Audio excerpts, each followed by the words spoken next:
And yeah, so that is one to know.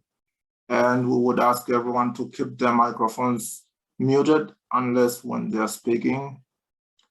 And then I shared the Google Doc. I will be resharing that for those who join later, where we are taking our collaborative notes and other resources that you should feel free to update that document. And looking at our attendance, it's about 10 people. So we will make this as informal as it can be. It means at some point I may be volunteering people to speak up if at all there is nobody to ask a question or say something. So yeah, Jose, I think at this point over to you, and we would welcome questions. So if you got any questions, please drop them in the Google document that I'll be resharing the link here. Just drop in your question there with the name, so we can also make references later on when we are answering those questions. So Jose, the floor is yours. Over to you. Thank you, Suvelo. Thank you for the nice setting the tone. Yeah, this is an informal discussion about what we are doing on FHIR and what's happening around FHIR from our perspectives. The most important thing is that people bring up what's their points of concern, points of doubts, cool things that people are working on, and the ideas. For those of you who haven't joined one of these sessions, the idea is that we just discuss them openly. Sometimes we have the answers, sometimes we don't have the answers, and we seek them out. Sometimes no one has the answer, and we just have to see what to do about this. So the idea is to have this as a really open discussion, really informal discussion, and then yeah, let's get on with it. So first thing I would ask is indeed if there's anything that anyone would like to bring as a topic for discussion, things that people are working on, important problems, or from the past discussions, what was it that is not clear, or was not well explained, or was not well discussed, or something that we said, well, one day we should talk about this, but we didn't, or any other topic that people want to share. So is there anything that that any one of us would like to bring? I don't have anything specific. There is a couple of things happening out there, but nothing that I would highlight. I don't know, Sobel, if you have anything, or if someone from the participants would bring forward, it would be nice to set the collaborative session. So anyone?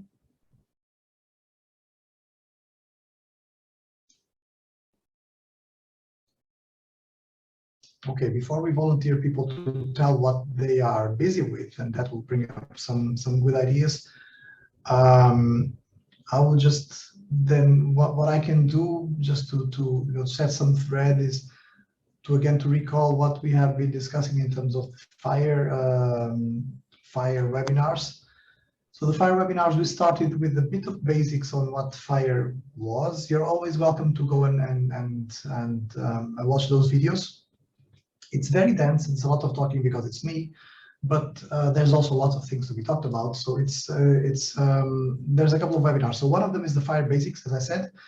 The second one was the profiling FHIR. So it was how to make FHIR in our flavor.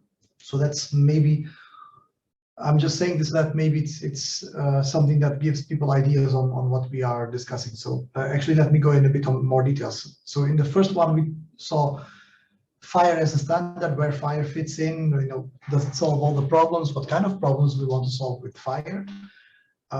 We talked a bit about FHIR, the data structures, the relation between FHIR and other standards, whether to use FHIR as a message, as a document, how to define, how the data elements in FHIR are defined, the different types of resources, from administrative resources to clinical resources to technical resources. Talked a bit about REST. We talked very little in that session about terminologies and value sets and how the value sets are defined in FHIR as well. Then in the second session, we spoke about how we can make all of those, and knowing how FHIR works a bit more, how can we make our own definitions of data, how do we make our own profiles on data, how do we make our own extensions on FHIR. So that's another thing that we saw in the second. Third one, I think, was making, I might be confusing the order, but in another session we have the implementation guides, which is taking FHIR, the basics, taking FHIR as a profilable standard, so something that we can profile, and we made that more real by making by looking at the implementation guide, so which is the FHIR standard way of making our interface specifications. So we saw a bit of that, and we went a bit into the details and into how that works technically, and we actually made an implementation guide in a short time. So we have that set up. For those of you who were not there, please look at the videos and the notes. But we have made a very simple and oversimplified profile, which was the food allergy. So it's just a profile on the allergy intolerance, but we just wanted to have that as food allergy. So that allowed us to take FHIR to see what data elements were there. We saw a logical model, so the abstract definition of data. We made our own value set for the food allergies, because we don't want allergies for everything, just the food allergies. And we made an implementation guide, and we made that a publishable thing.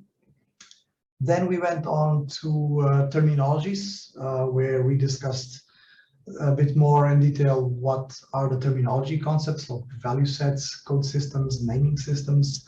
We saw the operations that we can do on FHIR for terminologies. So for those of us into SNOMED, LOINC, etc., and making our own values and mapping our values to the existing values, that was interesting as well, I hope. At least for me it was. And I think that was pretty much it. I think I'm forgetting one session, but generally these are the kind of things that we discussed. With this, does this trigger any idea? So if we talk about localization, so how do we put FHIR into our own country or our own project? How does the implementation guide work, and how to profile, how to make extensions, when to make extensions? Anything that, anything that we want to bring up, that anyone wants to bring up as ideas for discussion? Hi, I'm Jayashree from Sri Lanka. Last time also I participated in the webinar, and we talked a bit about our experience in Sri Lanka. So since most of my colleagues have joined here, so I think they have a lot of questions to ask from you. To begin with, I think we would like to know how you deployed it in your country, like what was the technical architecture, the server side, and the implementations, how it really worked for you regarding the instances, and how you deployed it in the servers likewise.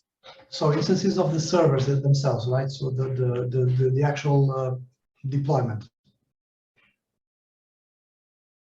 Is that it? Yes. Yeah. Okay. So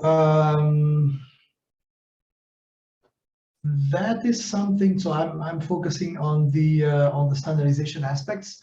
But I also have myself been involved a bit with the reference implementations that we have. So we have been working with OpenHIE, and we want to continue evolving with those existing systems.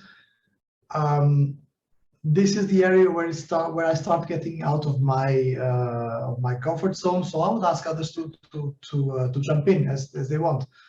But what I can recall quickly is that, first of all, we used standard reference implementation implementations. So we used Happy most of the times. Most of the projects, they tend to use Happy because most people are comfortable with the Java language. So this means that the server the Happy server grew quite quickly in terms of functionality, in terms of completeness. There are several things built upon the base Happy server, but the Happy server is, yeah, it's a common choice. So we took that and basically we used our data store, our FHIR repository. On top of that, we have to do things like if we set up our own search parameters, then we set the search parameters. If we need to set the profile, so for example, if you make your own Sri Lanka profile for patient, one of the things that have to do, so after you make your own specifications, then you have to find a way that your server, if you want, that your server only responds to that. So if you throw a patient resource there that is not according to the profile, then you might want to program your server to reject that and say, in this server we only accept this kind or this kind of resources, or these resources that are compliant with this kind of profile. So you might want to set up that validation as well. So between search parameters, profiles, also the server should have the extensions, all these things, the profiles and the extensions that the server should have it. That is rather well documented in the Happy and in the Smile CDR materials. Things that you really have to do, you have to set up your own security, your own access control logic. We have some discussions ongoing about access control, but I think most of it is to set up your own hardware infrastructure, like your own IT, so like IT management infrastructure. And in there, I'm sorry, but I'm not, I don't know anything about load balancing or whatever, but those things you need to set up. So I do not know if that's at all helpful, and I'm sorry, Jayatri, for not knowing, but that's why I'm asking others if they wanted to jump in on that as well. Yeah, no problem. Actually, thank you for insight. I mean, who will be the best person if we are going to kind of seek help from your community? You know the default answer to that one, right? You go to chat.fhir.org and you see if anyone has recently gone through the experience of setting up FHIR servers. What I can say is that the setting up of a FHIR infrastructure, it's much more than than setting up the server, and that's the part that I'm more comfortable on. So setting up one server, that's fine, because that's actually easy compared to all the rest of the stuff. That's normal on the IT management side. I think at some point what I'm trying to say is that it becomes a normal IT problem. We know how many servers, redundancy or not, those things, and I don't think there's anything special to FHIR, except privacy, access control, and the fact that we are in healthcare, and the fact that there's lots of regulations around it, and there has to be lots of signatures to allow something to move forward. But that should be part of the process. And by the way, just one single thing that I'm just recalling, you might want to put that into your project. So not the deployment itself, but when we talk about deployment, you say, okay, these are the servers that contain data. Well, are they on the cloud or not? Who has access to that? What are the admin accounts, and who has those things? Those, as much as possible, try to bring those to the highest possible level in terms of requirements. Like it should not be the technical people that have to figure out who has access to be admin or who has access to all the data, or if you have encrypted databases or not. One thing that I can recall is that, yeah, there should be some discussion around that, because it should not be, in my opinion, it should not be just a technical discussion. It should be according to the privacy regulations in the country, according to whatever guidelines that, we cannot, some countries do not allow certain other countries to host their things, and try to make that as part of your business requirements as much as possible, or try to clarify those business requirements.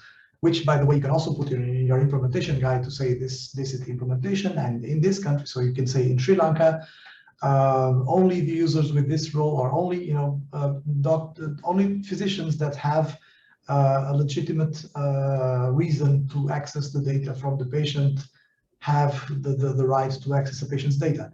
This is a business statement of something that then can become technically very simple or very complex. But if you capture that in the business language, you can actually put it in the implementation guide as well, just to make sure that you don't lose track of this. So now I'm not in the FHIR mode. I'm more into requirements traceability and software development lifecycle.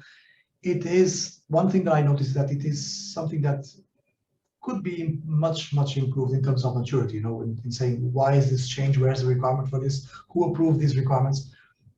It would be good for us all, meaning as professionals and as patients, if we grow a bit of maturity there. So up to you, but I would look into making those requirements, as all requirements, visible as much as possible. And by saying, I don't know, Thank I'm you. inviting others to jump in, or just other questions. This is an open discussion. I don't want to be, it should not be a set of dialogues. It should be a group discussion. So anyone interested in the topic, just please speak up. Or any questions, just bring them up.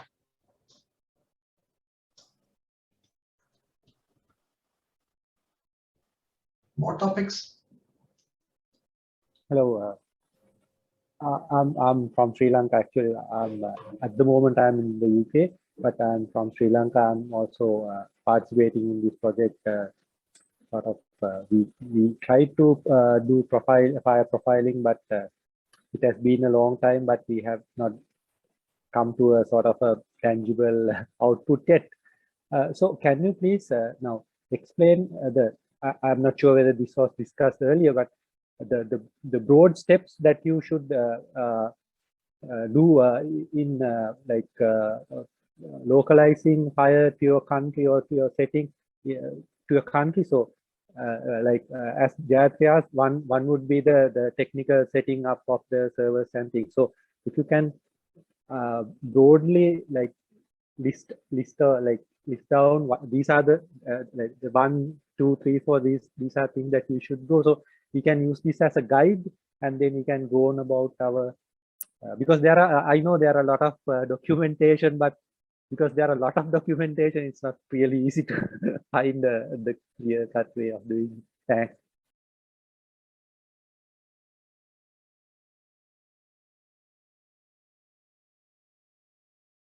Sorry, I was on mute while I was searching for a link to put in the chat. Yes, so there is a couple of things. So I did host some sessions. There's lots of ideas out there, right? But let me see if I find it. There is a YouTube session there. I don't know if this is the right one. I gave one while I was explaining the things that we do in Belgium. So I'm going to put a YouTube link on the chat. The process, this is more focused on Belgium. I don't know if it has, and it has also a bit of a tutorial. I'm just going to put it there. So it's funny to look at myself at a YouTube video, and it's weird. So let me just put it on the chat. This is just the first video that I could find. So there's another one on Dev Days. So Dev Days is a wonderful event to join. Make sure that if you can, you join one of those sessions. Let me see if I also have the IG publisher. This one might actually be more interesting. Sorry, I just put the links out there. In a nutshell, so in a nutshell, what I think is a good step, or a good set of steps, a good procedure.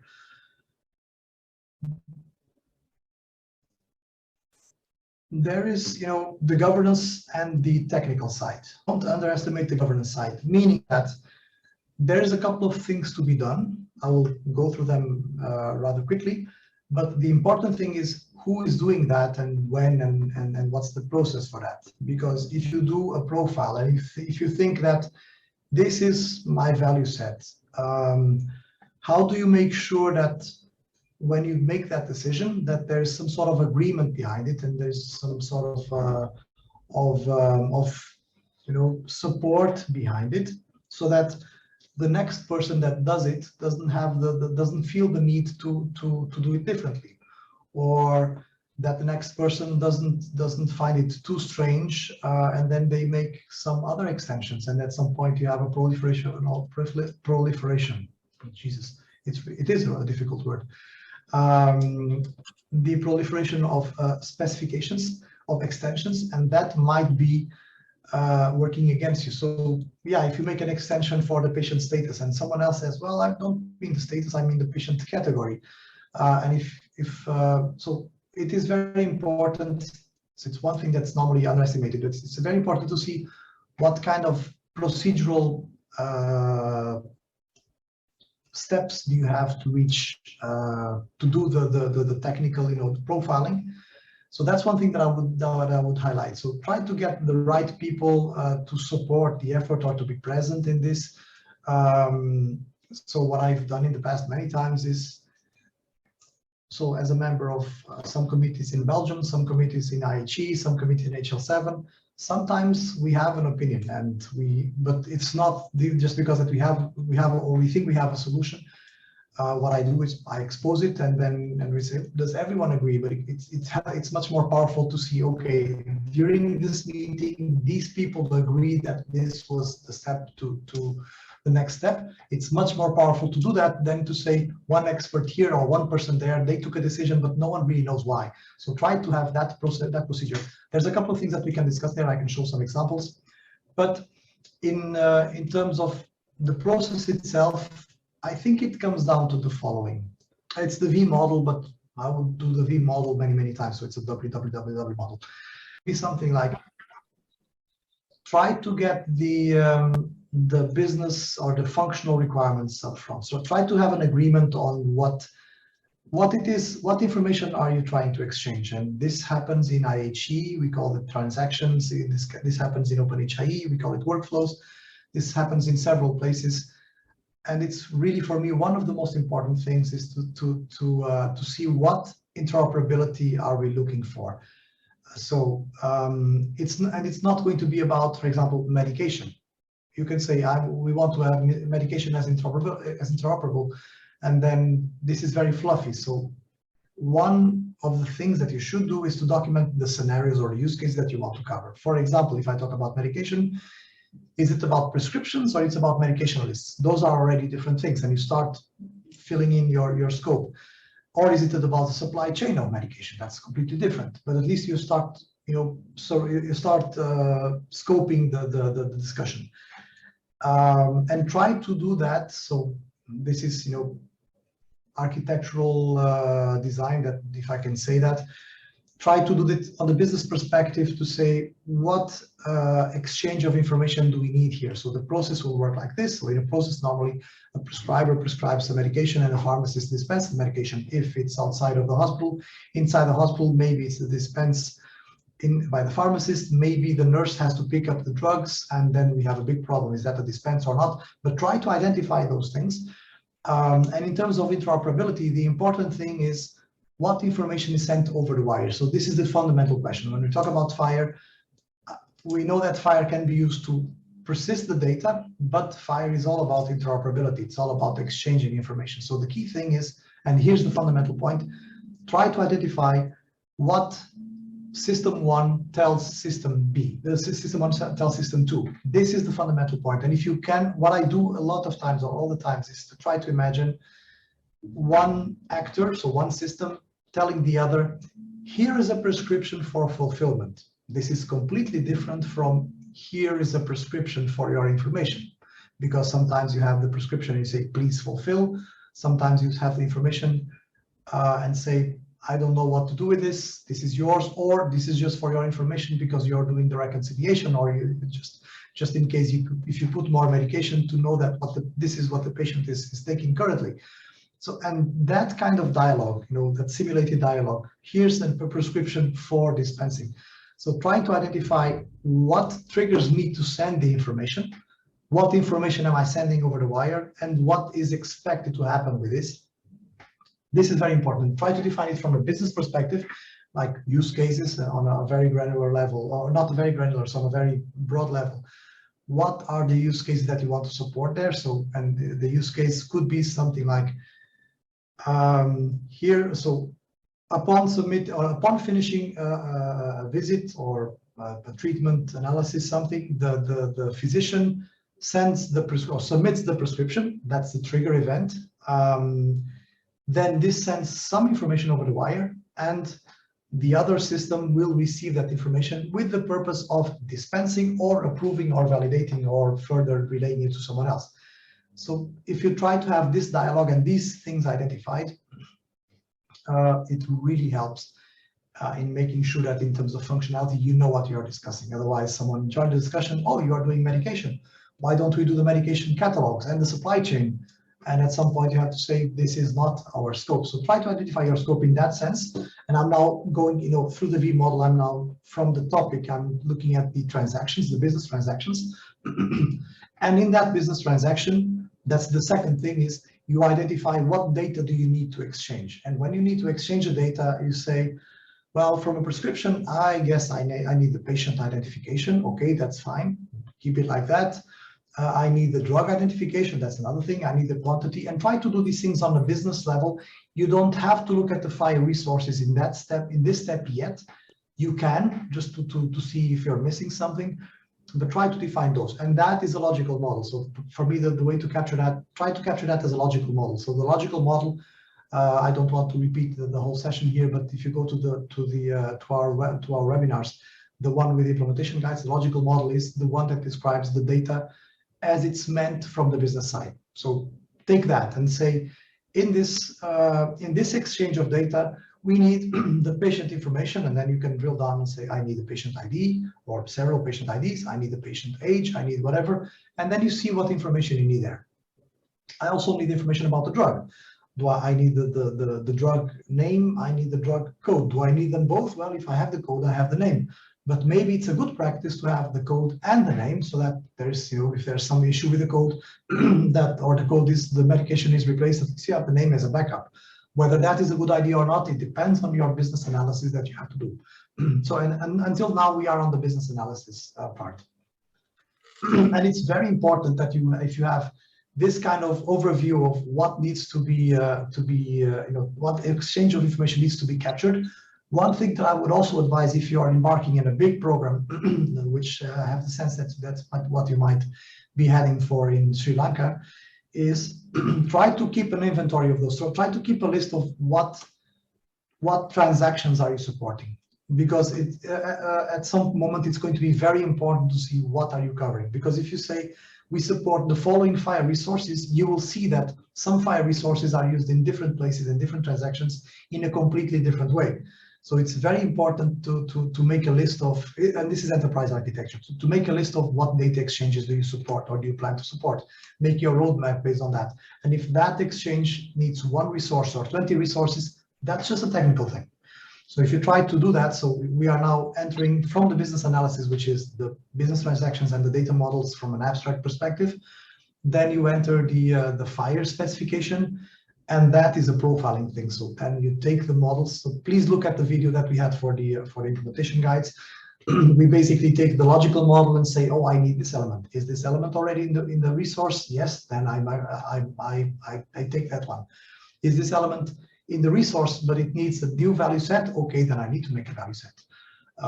Is this element not present at all in the FHIR resource? Why is this? Because if I have a medication request, why is the patient not there? Well, the patient is there, but not the patient details, because that's another resource. And then you have to see, how do we fit that in? Is it something that we need to make a patient profile just for the prescription? Because we decide that, if we decide that in in the prescription, just for sake of example, that the patient ID is necessary, and it has to be the national ID. So you don't want to prescribe anything for patients that don't have the national ID. If that is the requirement, maybe your other patient, the national patient profile supports any sort of IDs, because you also want to welcome foreign people into the system, or immigrants or refugees or anything. So you might want to have the different needs for the patient, whether it's in a prescription or on a broader use of patients. So, and then in that case, you might want to see, do I need to make a specific profile of patient just for the prescription, yes or no? And that's when you decide those things. And one advice that I can really give is, if at that moment, if you talk too much in FHIR, if it requires FHIR technical expertise, then you lost the key part of the audience, which is the people that can make the decision, which is the physicians, the program managers, those people that have a sense of business. So if you start with a logical model, get those people working on the logical model, like, do we really need the patient age? Yes or no? And do you need the age or the date of birth? Well, sometimes you might not know the patient's the date of birth. But those discussions, try to have them on a functional level, with a logical model, with the use cases, and define the transactions with your business people, with your clinicians, with your program managers, with the people that don't need to know all the details about FHIR. They will need to know some things. Because, for example, if you say, well, now I have prescriptions, this is the transaction number one, is send the prescription. Transaction number two could be, get me all the prescriptions that are on the server for my patients. And that is a FHIR transaction, which is a specific, which might be a specific FHIR search. You might want to say, I want to document this transaction as an official, definition of, this is what you can do. These are the parameters that you can search prescriptions on. For example, you might want to say, a physician or a pharmacist can search the prescriptions, but not for all the patients at the same time, but only one patient at a time, because that's normally the role of the pharmacy, depending on where we are. But if the pharmacy is going to dispense a medication, normally the patient is in front, or the pharmacy knows who the patient is. Sorry, as opposed to if you give the pharmacy the possibility to search for all the prescriptions for all the patients, then it basically allows the pharmacy to check everyone's medical records. Do you want that? Do you not want that? It depends on your privacy rules. But these are the business things. Discuss this with doctors, pharmacists, nurses, program managers, business analysts, those things. Identify the data, that what you want to do, what you don't want to do, and then the rest is a technical translation. So look into the FHIR implementation guide. The video is there. Thank you. And there are some common practices there. It's pretty easy for those of you who are technical or technically minded or technically curious. You just create a GitHub repository. You start with that, and then you add the right you follow this process. You add the right elements in the logical model, and then you publish it. You ask for review, etc. And then at some point you start working on the actual profile, and then you review it and you iterate a lot. So the idea is not to have. So my preference is not to finish the functional specifications completely first, but try to have something that the technical people can work with, so that if you know that it's a prescription, then you know that you'll need a medication request resource. Okay, you can start already with that. While the people are still discussing, do we need a date of birth and gender of the patient, you can already start making a profile, and you can already start making some examples, which is the third thing. If in your process, so first so you're on the V model. I don't know how my camera looks like, but okay, V model. Then you start going down into the FHIR specification. So you start with the business requirements, like what topic, what transactions. Then you actually go into the FHIR thing, and at some point you have to go up. That's one thing that's commonly forgotten in the V model, that we have to go up, which means that you have to come up with test cases and examples of that. So I always take the habit of saying, this is the example that meets the use case. And it's extremely powerful to do that. If we make 20 examples, if you make some examples, you can go back to your stakeholders and say, first of all, during the implementation of this, we found out the following things, or we found out that, for example, the date we don't know if the date of birth is just the year or it has to be a number. We have some questions. So this is something you come up with feedback. The other thing is, and this is extremely important, the other thing is you go back to your stakeholders and you say, these are my specifications, and you show them the papers, the documents, or you show them the implementation guide in this case. These are the things that we are going to do. Are you happy with this? Do you see anything missing? This, first of all, it creates a strong engagement. So it's not, you know, the black hole of technical specifications that everyone throws things at it, and then it's a technical guy's problem to fix it. It creates a very strong engagement by saying, hey, we've done this. We think we met your use cases, but we have some questions, or we want you to validate. And so that is for the let's say, that's the nice sweet talk for the stakeholders, for the functional stakeholders. The good thing that I can say also for the technical guys is that if you do this and if you say, this is how, these are the examples that validate this. So this is what we kind of tested. So formally, this is kind of a design validation.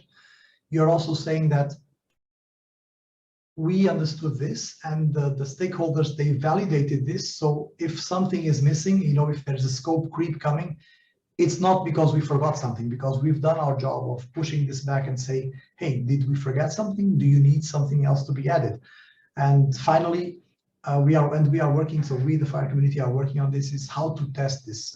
There's also very good interest in saying, these are the specifications, and this is how we test the specifications, or here, this is how the specifications are supposed to be tested at the minimum. So there's a thing in FHIR called the test script, which can be used for documenting the minimum test requirements for a server or for a client. And basically you can say there, if you push this, or if you put this resource on the server, and then if you put that resource on the server, and then if you do this search, the total number of resources that are obtained should be 1, or should be 2, or should be these.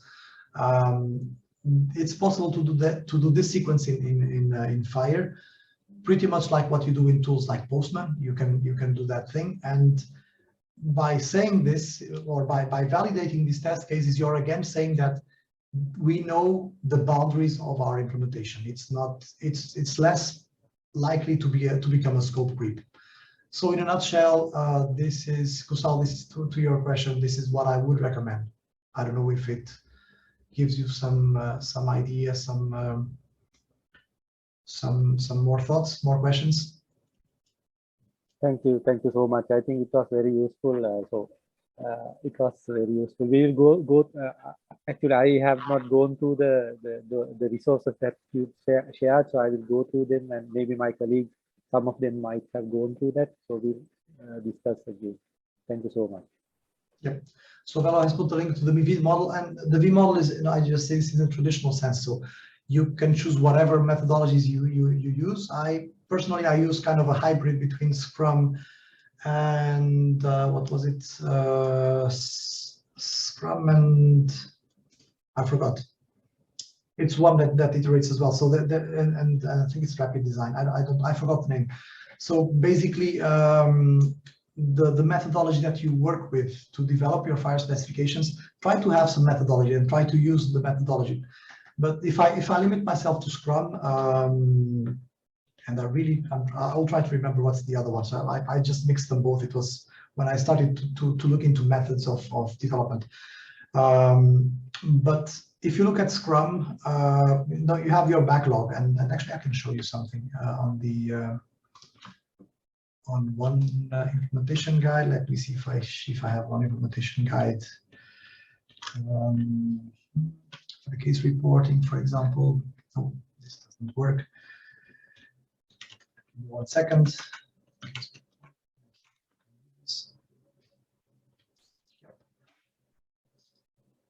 Oh wait, I was going to ask if you can see my screen. I guess you cannot, because I did not start sharing. I don't want, by sharing the screen, I don't want, you know, to go into lecture mode. I just want to show this. So when you make an implementation guide, a FHIR implementation guide, you can capture all the specifications. And for those of you who haven't seen those sessions, please see those sessions. I'm going to show what the implementation looks like. Oops, that's not it. Sorry. Where is this? This and this is this one. So the implementation guide would look like this, that where you can put diagrams, you can put text, you can put, so this is hypertext, you could put all these things there. We're not going to check here how do we do this, but at the end, what matters is that you have some artifacts. You have questionnaires, you have the value sets, you have code systems, you can have lots of things. If I have a questionnaire, it's one specification. Actually, I don't have here any profile, that's okay. That was not the initial scope for this one. So you can have those artifacts.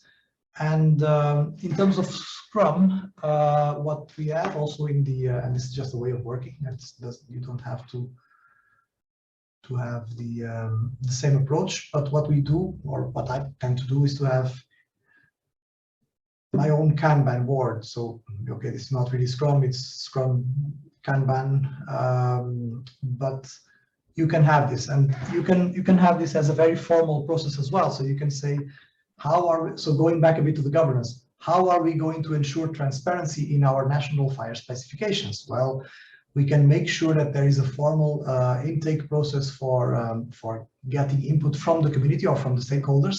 What I personally do is that any input from stakeholders, from community, from anyone enters the queue. And once it enters the queue, it's not my decision or the other colleague's decision, it's the group decision. So you also should set up your working groups.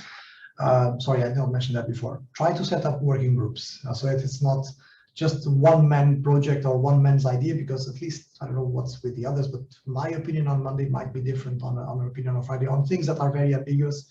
And it's important to get some soundboards, and it's important to have a group wisdom on these things.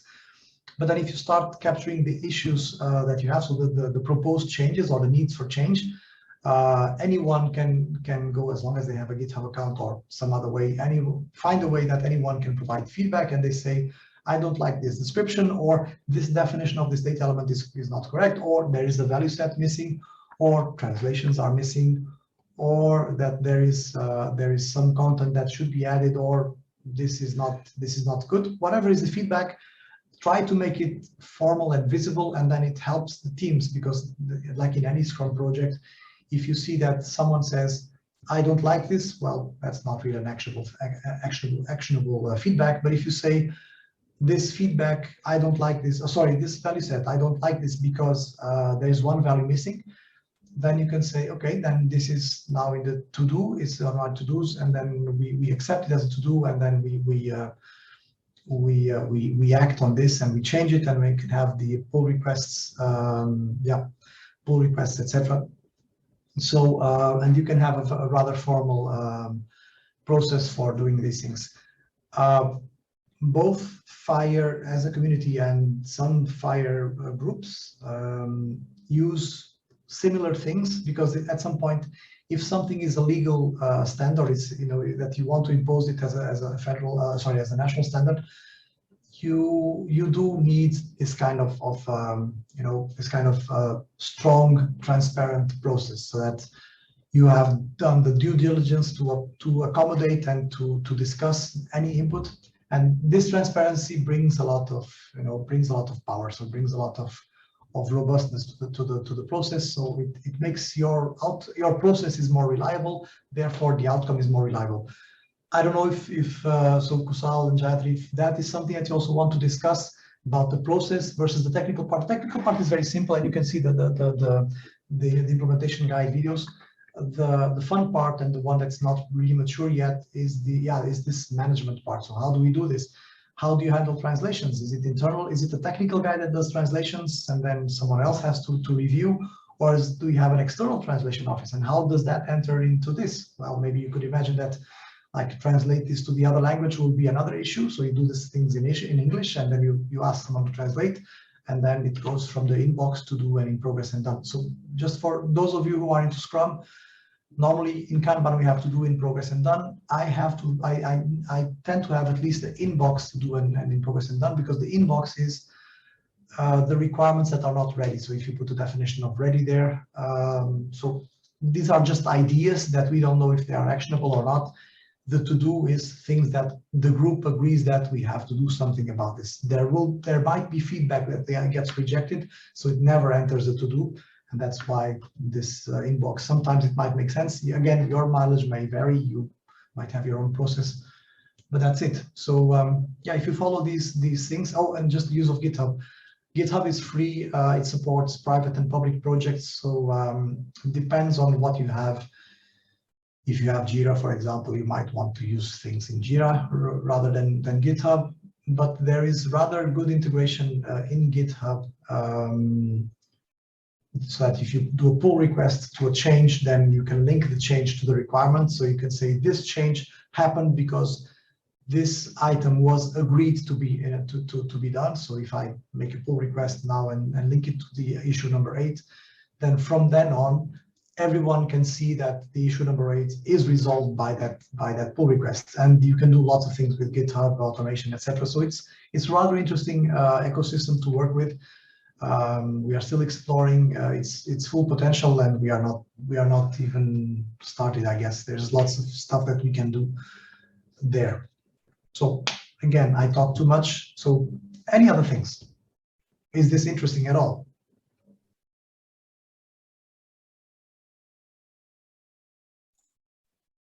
Yeah, thank you so much, Jose. Kusal, do you have something? I also saw Simon Muyambo coming off mute sometimes. Maybe you can go after Kusal if Please. you have anything out there.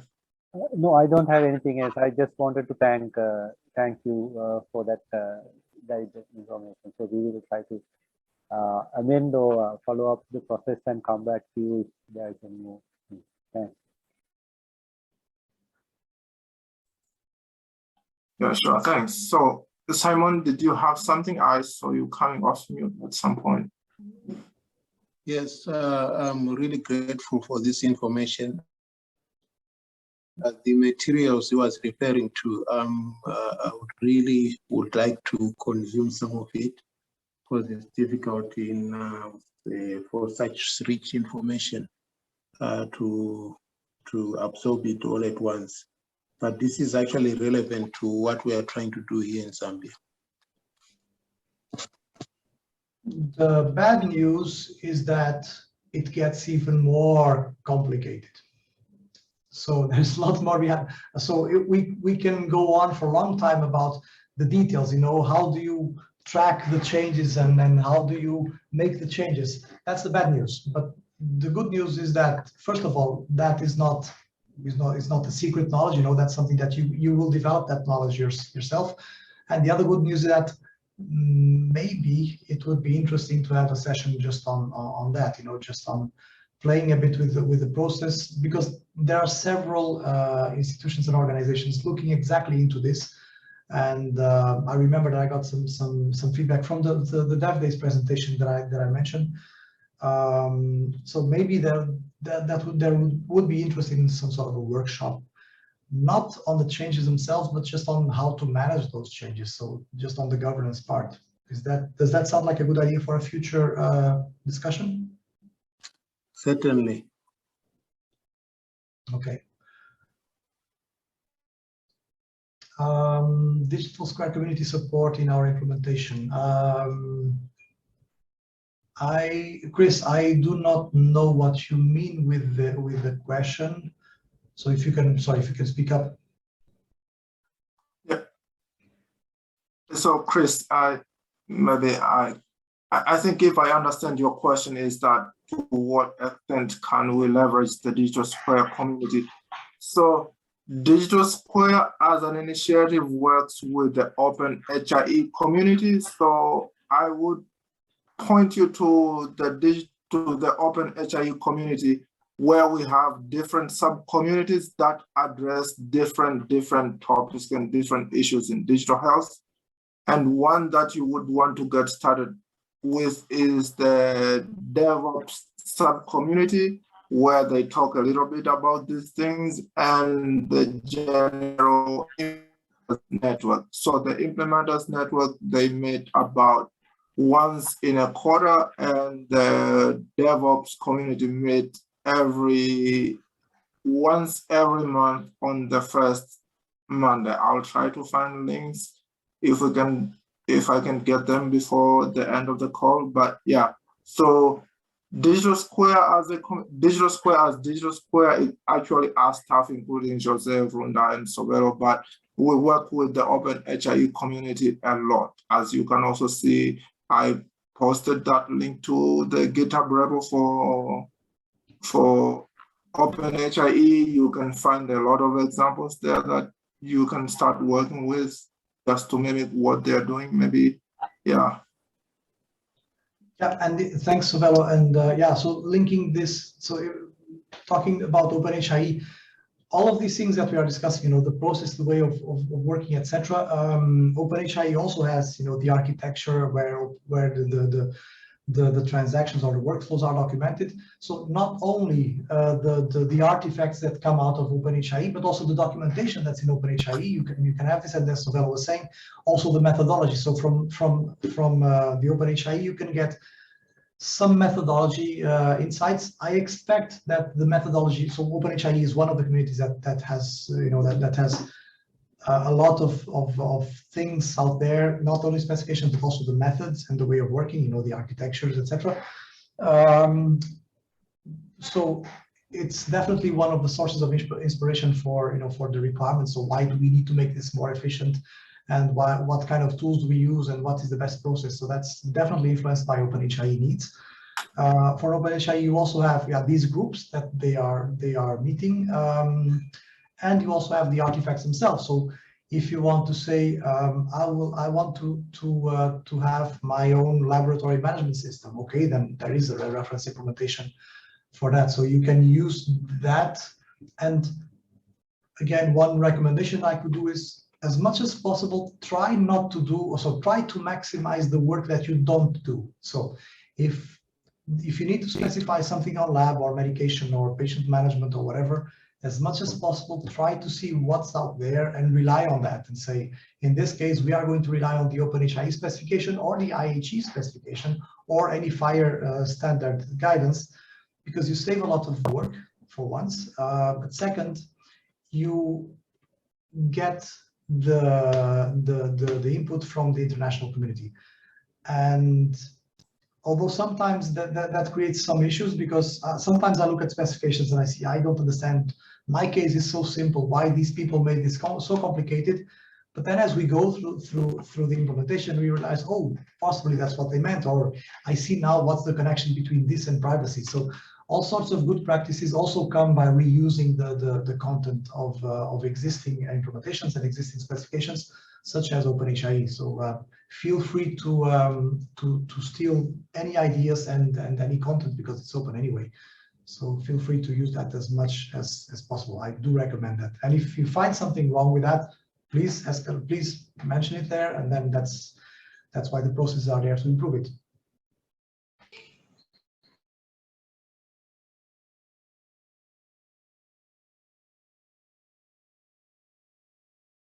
Anything else? Yeah, thank you so much for that. Anything else? We are left with only 3 minutes. So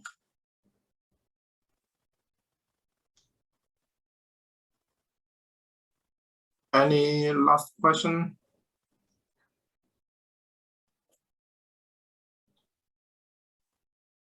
If not, then sorry, just let me.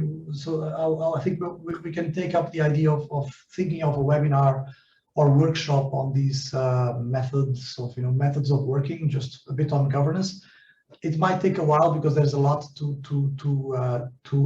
check and a lot to synthesize. So preparing that workshop will be interesting, but will require some serious cherry picking.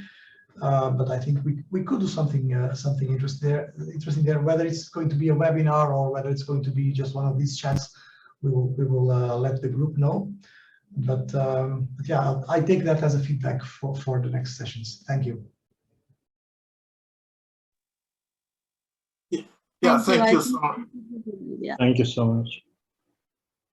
Yeah, thank you so much, Jose, for all that. And I would also like to thank all of you for joining our session today, which, as I said, is the last one for this year. And we'll have the next one starting again in January. So we welcome your ideas of what you think the best way would be to run this, and we'll be happy to get that feedback. So look for this space again next year, starting January, and please, you should visit our website and our social media channels for updates on when would be the next webinar.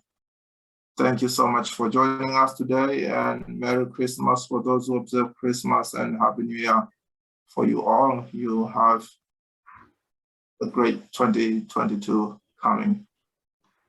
Thank you. Thank you. Well, Same to you all. See you Thanks, next time. Jay. Thanks, Elena. Wonderful. Thank you.